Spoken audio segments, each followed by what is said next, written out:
은혜란 무엇일까요? 앞날의 일을 알지 못하게 하시는 은혜. 같은 신앙을 마주하게 될 때, 우리의 시간이 우리에게 역사하고 있음을 알게 된 때, 하나님께서 형통함과 곤고함을 교차하게 하여 주실 때, 바람이 어디서 와서 어디로 가는지 모르지만 바람의 존재를 느낄 수 있을 때, 은혜란 감사하고 아파하고 의지하고 알아가며 되돌아보게 되는 삶. 누군가의 은혜는 이렇게 고백이 되어지네요.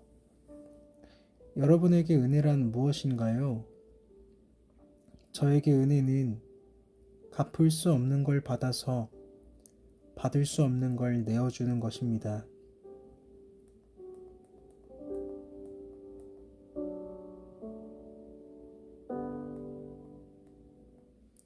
안녕하세요. 오늘은 2월 14일 화요일 아침입니다. 2월의 중순을 지나가고 있네요. 오늘의 365일을 읽어드릴게요. 2월 14일 화요일 부제는 제발 오래 살아주기를 바라는 존재 되게 하소서이네요. 내용은 오늘 살아있는 것이 누군가에게 덕이 되게 하소서, 살아있어서 누군가를 살리는 하루 되게 하소서, 제발 오래 살아주기를 바라는 존재 되게 하소서. 관련 말씀으로 에베소서 2장 10절이 기록되어 있습니다. 우리는 그가 만드신 바라 그리스도 예수 안에서 선한 일을 위하여 지으심을 받은 자니 이 일은 하나님이 전에 예비하사 우리로 그 가운데서 행하게 하려 하심이니라. 여러분의 오늘 아침 말씀은 어떤 것인가요? 나누어 주시지 않으셔도 직장에서 가정에서 아침 식사를 하시는 시간이든 어느 시간에서든지 잠깐이라도 오늘 말씀을 묵상하시고 기도하시는 시간이 있기를 바랍니다.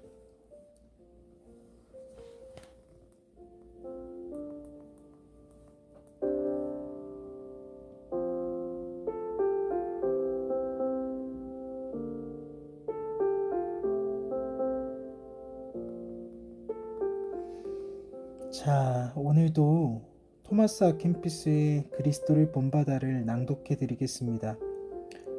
13번째 챕터이고요. 제목은 유혹에 대처하는 법입니다.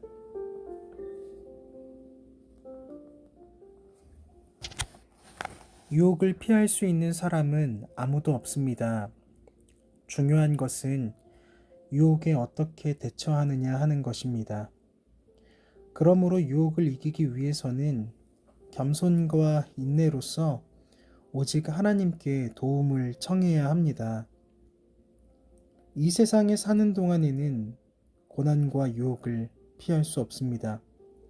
그래서 성경 욥기에는 이 세상에서의 사람의 생활은 전쟁이라고 기록되어 있습니다.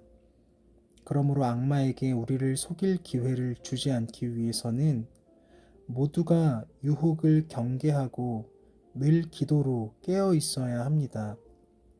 악마는 결코 잠자는 일이 없으며 자신이 멸망시킬 수 있는 사람을 찾아 나서기 때문입니다.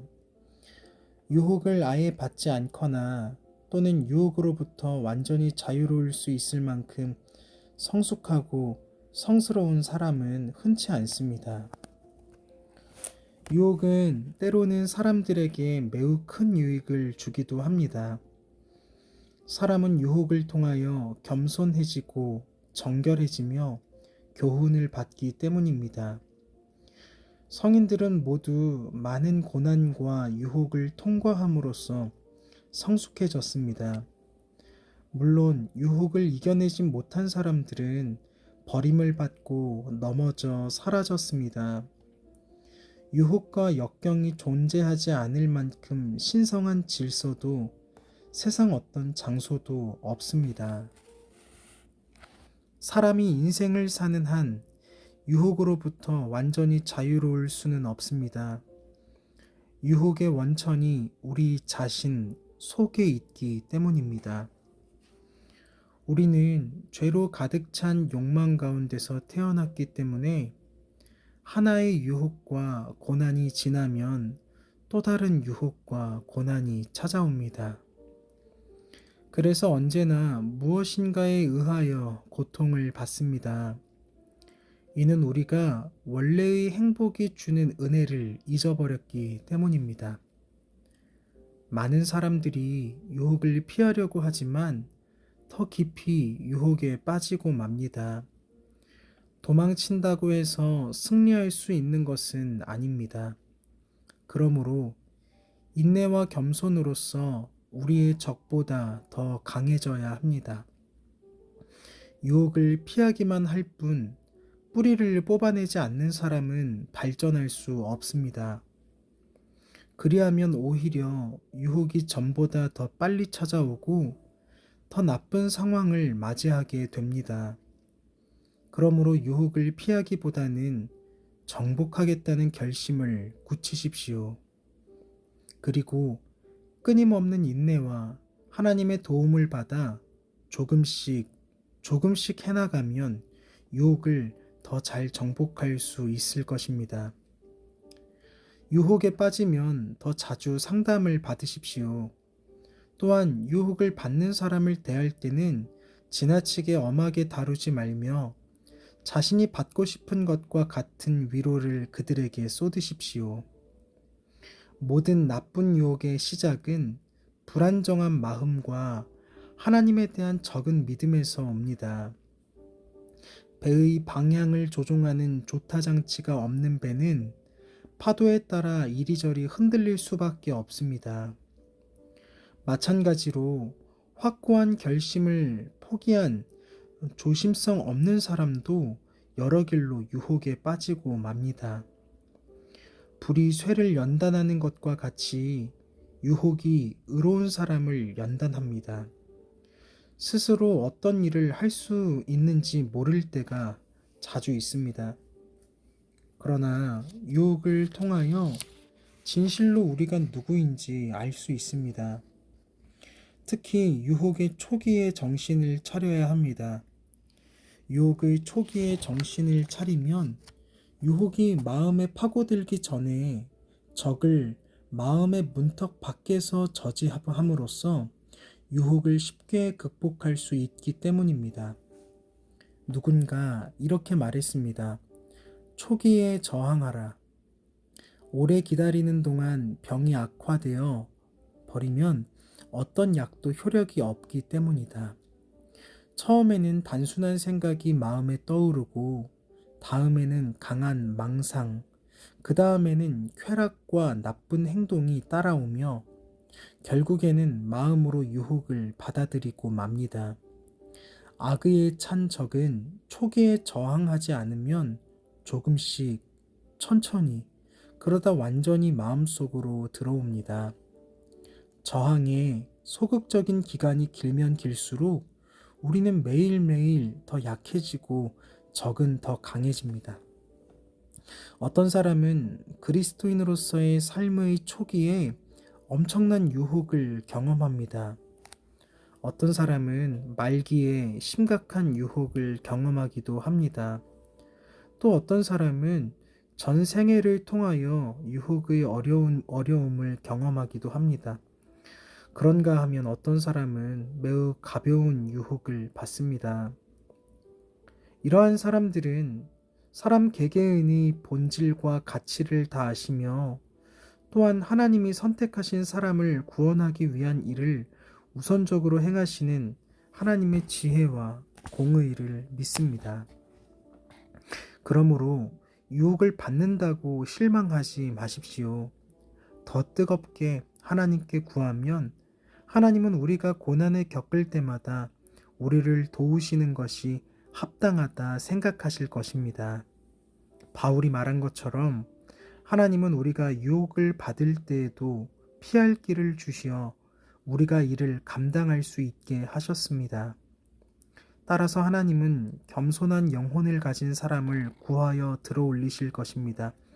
그러므로 어떤 유혹이 닥쳐와도 하나님의 양팔 밑에서 우리의 영혼을 겸손하게 해야 할 것입니다.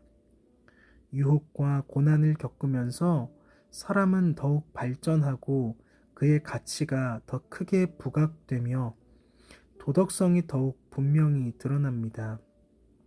고난 없이 평온한 때에 헌신적이고 열렬해지는 것은 그렇게 위대한 일이 아닙니다. 그러나 역경에 처했을 때 참을성 있게 자신을 감당하면 크게 발전할 수 있습니다. 어떤 사람은 큰 유혹에는 흔들리지 않으면서 오히려 매일 겪는 작은 유혹에는 정복당하고 맙니다. 이것은 그들을 겸손하게 하기 위한 것입니다. 그들이 작은 일에 대한 연약함을 통하여 큰 일에 맞닥뜨렸을 때 결코 자신에게만 의존하지 않도록 깨닫게 하기 위함입니다.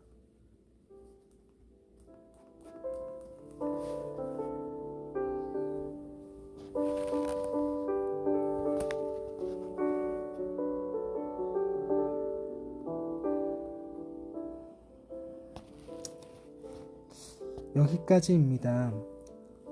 저는 이 묵상을 통해서 오직 인내와 겸손만이 유혹을 이기는 방법이며 인내와 겸손으로 유혹을 이길 수 있는 이유가 그래야 우리가 하나님의 도우심을 구하기 때문이라는 것을 깨달았습니다. 곧 하나님의 도우심만이 유혹을 이기는 힘이라는 것이죠. 오늘 정암톡을 마치기 전에 지난 주일 있었던 주일 설교를 간략하게 나누고 싶습니다. 지난 주일 설교 말씀 본문은 마가복음 15장이었는데요. 우리는 여기서 세 가지 주제를 나눴었습니다. 침묵, 조롱, 변화였는데 예수님의 침묵과 빌라도의 침묵을 대비하여 보았고요. 유대인의 조롱과 로마 군인의 조롱이 하나가 되는 것을 보았습니다. 그리고 십자가를 억지로 지었던 한 아버지, 예수님의 십자가 고난을 모두 본 후에 그는 진실로 하나님의 아들이었도다 고백했던 로마 백부장, 마지막으로 예수님을 믿으면서도 사내들인 의회의 의원이었기 때문에 사람들 앞에서 자기 신앙을 고백하지 못했지만 예수님이 십자가 지신 후에 예수님의 시체를 빌라도에게 가서 달라고 요청했던 아리마대 사람 요셉의 변화까지 우리는 주일 설교를 통해 이 침묵과 조롱과 어떤 사람들의 변화를 주목했습니다. 억울한 자리에서 구원의 길을 내시기 위해 침묵하시던 예수님 닮길 원합니다. 유대인의 조롱과 로마 군인의 조롱을 통과하시며 그들을 위해 보이셔야 하는 표적으로서 십자가를 선택하신 예수님을 본받길 원합니다. 그래야 여기 어떤 한 아버지, 십자가를 억지로 지었던 그의 변화처럼 여기 로마 백부장, 예수님의 고난을 바라보며 하나님의 아들을 고백했던 백부장처럼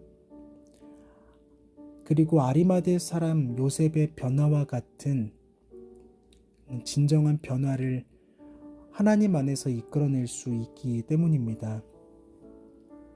여기서 저는 온전한 침묵과 참된 변화를 느꼈습니다.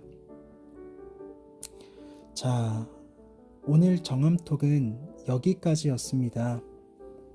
날이 갈수록 풍성해지는 이야기들이 개인적으로 은혜가 됩니다. 여러분들께서 나누어 주시는 삶과 기도 제목, 추천 찬양들이 제게 큰 위로가 되고 힘이 되기 때문이죠. 정암톡을 듣고 계시는 여러분에게 동일한 은혜가 있으시길 소망합니다. 오늘은 그럼 이만 마칠게요. 오늘 하루도 즐겁고 행복한 시간 되시고요. 저희는 내일 수요 예배와 목요일 정암톡으로 다시 뵐게요. 그럼 모두 안녕.